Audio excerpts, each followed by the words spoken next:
Welcome to the Jill on Money Coronavirus Market Update. It is Monday, August 24th. And wow, end of August. It's amazing.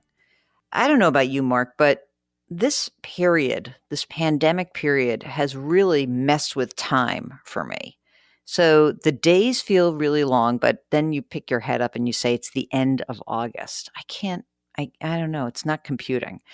And yes, and as Mark points out, and not much has changed. It is the ultimate Groundhog's Day. That's what it feels like, truly. Okay, let's see. If you've got a financial question, send me an email. It's askjill@jillonmoney.com. That's askjill@jillonmoney.com.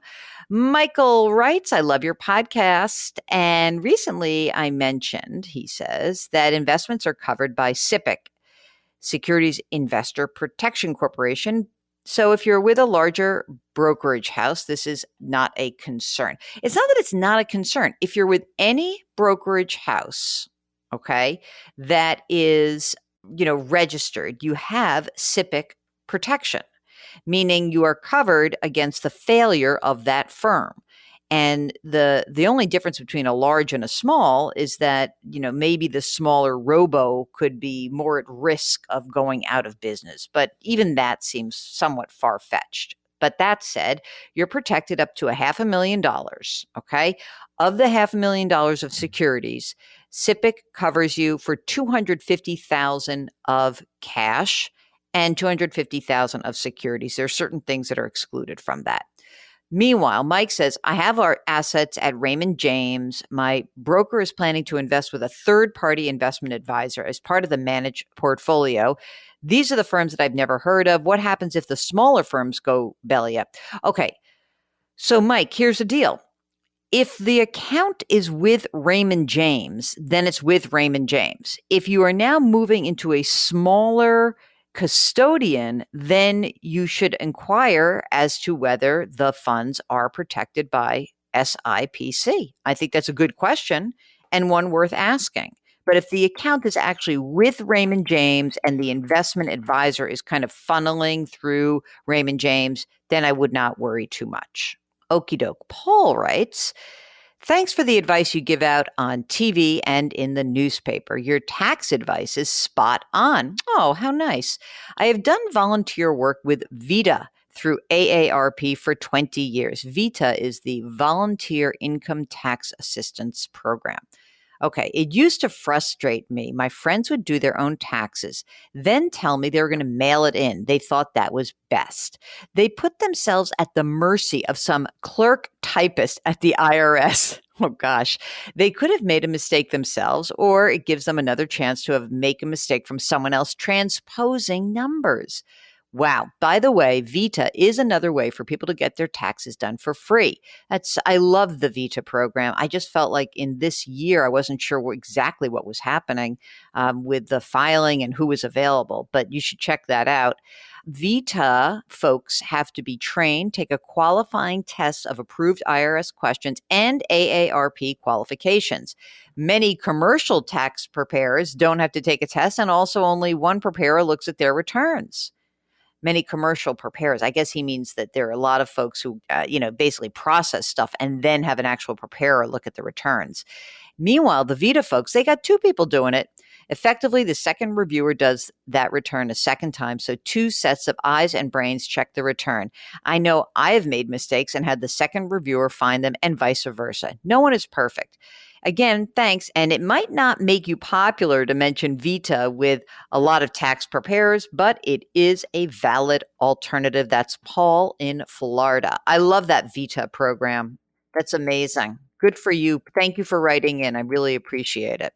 Okay, this is from Chris, who writes, Jill and Mark, keep up the great work on the podcast. It's great learning from it. I had a question regarding my parents. My dad is 64. My mom is 59. Dad makes about $100,000. He's planning on retiring in the beginning of 2022. Mom makes about $25,000. She'll retire the following year. They have about $1.5 million in 401ks, IRAs, and $40,000 set aside as their emergency reserve. They are planning on filing for Social Security upon their retirement dates. Their house is worth 310,000. They've got a mortgage balance of 134,000 at 4.25% interest. There's 24 years remaining. They also have a home equity line of credit of 18,000.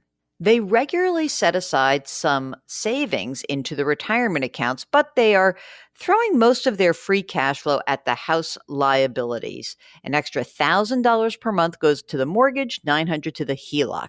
You're always pretty adamant about putting more towards savings. So I'm wondering, should they be adding to their emergency reserve as retirement nears, or should they pay down debt? Thanks in advance. You and Mark are the best. P.S. I included a picture of his parents' chihuahua or her parents' chihuahua that is constantly winking because she is missing an eye. Oh, Mark, did you see this? So cute. I'm not even a huge chihuahua fan. We got to have a section. You must start to build this out for me, Mark. You and the Mad Russian might have to come together again to build out the pet section of the Jill on Money website. Okay. Let's think about this. Okay, so mom and dad, they've got a bunch of money, 40,000 in an emergency reserve. So here's what we don't know.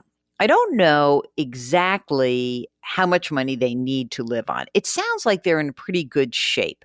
What I think that they should be doing is tell them that before they retire, they should have a year of expenses in the bank.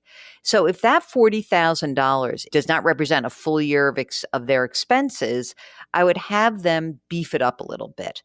And I would then have them, it probably won't take them that long, but beef that up a little bit till they have that 1 year in there, and then go ahead and attack the mortgage and the home equity line of credit. I hope that helps, Chris. Julio writes, hello, Jill and Mark. Thank you for your continued commitment to the podcast and your hard work. I listen to you daily before work or to the gym. To the gym.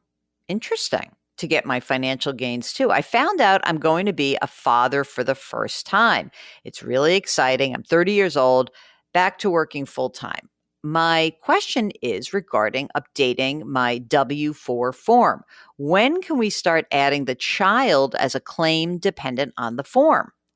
Well, let's see, when the baby's born. So, I mean, you can change your withholding anytime, but let's get a little more information.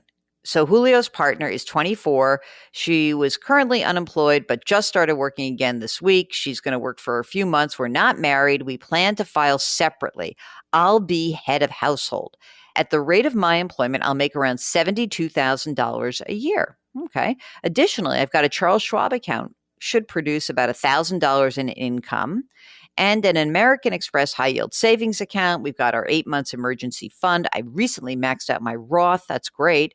And just opened my partner and IRA account. We rent. We've got no outstanding debt besides credit cards. We pay in full each month. Any help is much appreciated. Hey, Mark, when your boy was born, when did you shift any of your withholding? How did you do that? Right. So Mark very wisely reminds you that you are going to end up, only one of you can claim him or her, the child, as a dependent. So maybe what you should do is probably when the baby is born, I don't know if that's going to happen this year or next year. The best idea would be that if you're going to be the head of household, I think you should take the deduction on the kid. I hope your partner doesn't freak out about that. It's just leveraging who's making more money. So I think that's what you would do, and do it after the baby's born. I think that makes the most sense. Oh, and Mark says, and then set up a 529 plan. Well, maybe we'll see. But I want to make sure they get all their retirement done. Okay, this is from DC. Subject, dog and cat crazy. Hi, Jill. I love the show. Love your content. Love Silent Mark. Two things from your July 8th show. Is it nuts to think you'll be the next Jewish matchmaker? Definitely lots of potential. I do love that. If you do show pictures of callers' dogs, think about including the cats or other species as well. Oh, that's true. Your show has always been about inclusiveness and diversity. It would be a terrible thing to alienate other fur parents. I think you're right. I love that. In any case, this would be the one way for you to enjoy cats from afar in picture form only, no allergies. Okay. I don't expect this to be read on air. I'm throwing in my 2 cents. Thanks again to you and Mark. DC, I'm in. I'm in. Mark, you got to do this with the Mad Russian. It's a good reason to reach out to him. Tell him that we want to put a tiny little section in furry children. Mark is a huge fan of the pit bull. He grew up with pit bulls, right? Since you don't have a dog yet, Mark, why don't you put a photo up of your family dog? What was that dog's name? Duchess? How weird is this? My mother's growing up dog was a boxer named Duchess. Evidently, poor Duchess, my mother's dog, suffered quite a bit from flatulence. So not the most popular dog on the block. Okay, that is it for today. I mean, if you get a financial show and you're talking about flatulence, I think it's pretty awesome. If you have a financial question, please send us an email. Ask Jill at jillonmoney.com. Subscribe to us, pass this along to your friends, and do check out our website, jillonmoney.com. You can sign up for our free weekly newsletter there. As always, wash your hands, wear your masks, maintain your physical distancing, and please try to do something nice for somebody else today. We'll talk to you tomorrow.